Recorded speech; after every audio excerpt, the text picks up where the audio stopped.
খেয়াল করে দেখবেন প্রেমিক যুগলদের প্রায়ই দেখা যায় রেস্টুরেন্টে, পার্কে, কিন্তু স্বামী স্ত্রী খুব কম পাবেন। এটা অপ্রিয় হলেও সত্য।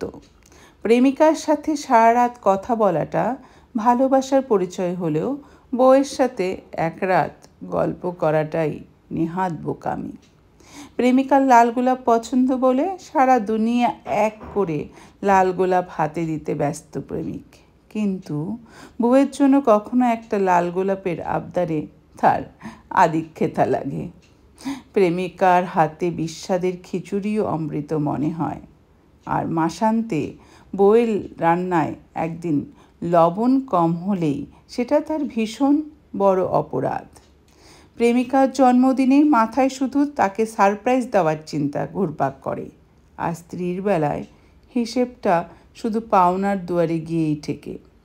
প্রেমিকার জন্য 32 মাইল দূরে গিয়ে 30 টাকার ফুচকা কিনতেও বাধে না, আর স্ত্রীর জন্য মাসে একদিন সময় বের করাটা অপচয় বলে মনে হয়। প্রেমিকা অসুস্থ হলে 10 মিনিট পর পর তার খোঁজ নেওয়াটা কেয়ার বলে গণ্য, আর স্ত্রী অসুস্থ হলে কেয়ার দরকার হয় না, বিরক্ত লাগে।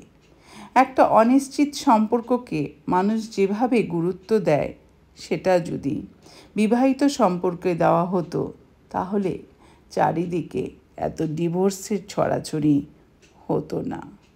নমস্কার।